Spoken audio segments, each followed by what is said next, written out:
My Hans Kimmel essay related the story of how three seemingly unrelated births in 1930 had a momentous effect on my family and played a meaningful role in the establishment and growth of the State of Israel.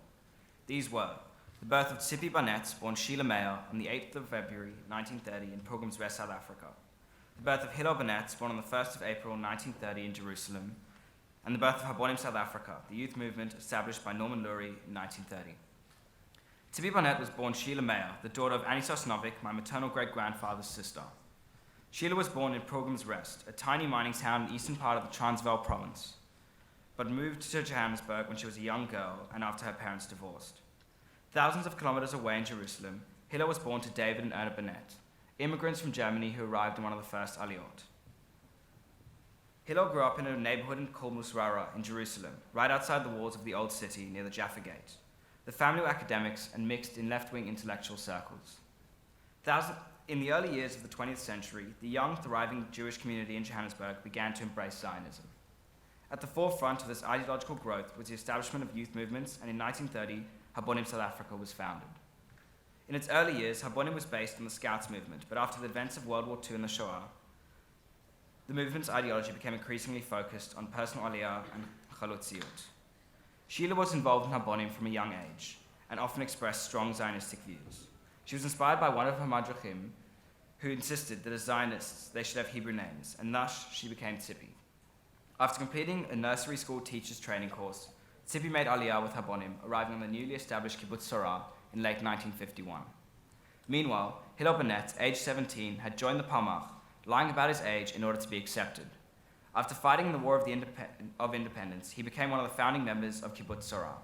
Tzipi met Hillel on her first night in the kibbutz, and they were married in 1953. Life on Kibbutz Torah was harsh. Members had to work long hours with little food and very basic facilities. They lived in tents and huts and literally built the kibbutz brick by brick. As children began to be born to members of the kibbutz, Tzipi's career in early childhood care took off. Utilizing the knowledge and skills she learned in her degree, Tzipi was put in charge of Torah's baby house, taking care of all newborn babies until they were 2 years old. Tzipi was not just the mother of her own 3 children. She was the mother of all the children on the kibbutz. Due to her expertise in the field of education, Tzipi was called upon by the kibbutz movement to be an educational advisor for many other kibbutzim. Hillel's primary role in the early years of the kibbutz was in agriculture, and due to his extensive knowledge, he eventually became the manager of all agricultural activity on the kibbutz. Later, he became an accountant and worked in the kibbutz's bicycle and furniture factories. Tzipi passed away suddenly on the 22nd of October, 2003. Her death was a terrible shock for all who knew her, but especially for Hillel, her life partner. Hillel later passed away on the 4th of October, 2017. I concluded my essay as follows. I had the privilege of meeting Hillel on numerous occasions, but sadly I was never able to meet Tzipi.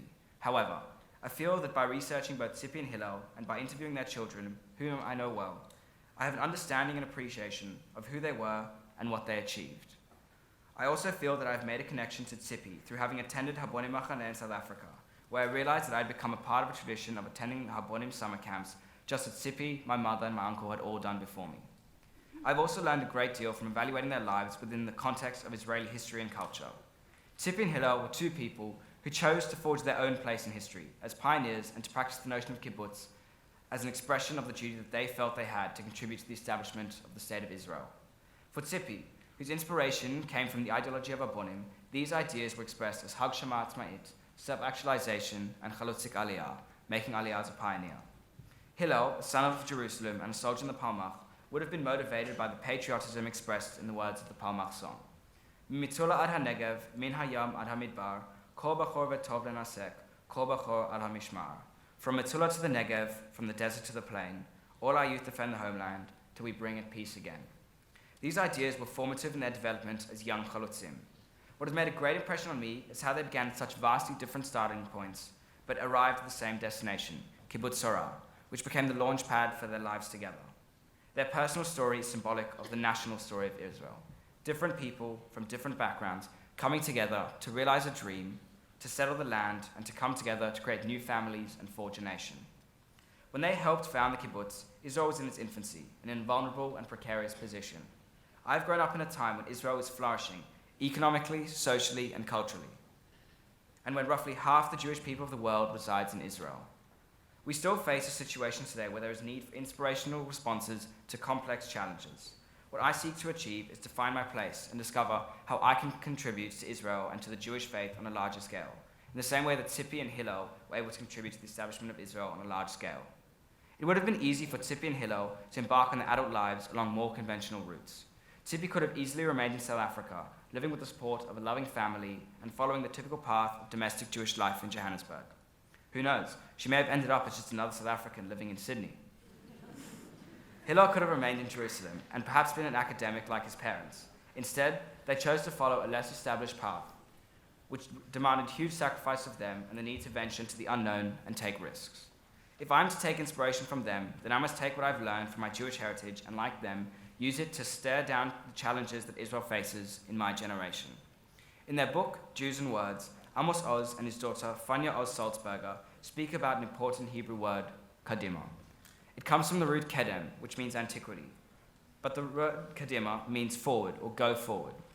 My Hans Kimmel essay and the process I've been through has focused my mind on the past, on Tzippi and Hillel's stories, but at the same time is encouraging me to look to the future, to ask myself, what am I going to make of my family connections and my ties to Israel? It is asking me to consider how this inspiring and meaningful story is going to affect me going forward. To answer these questions, I feel that I'll carry the lessons I've learned from both Tzippi and Hillel with me for life. I feel a responsibility to try to emulate the qualities that they have exhibited and embodied. I am proud to have written my Hans Kimmel essay on these two remarkable people.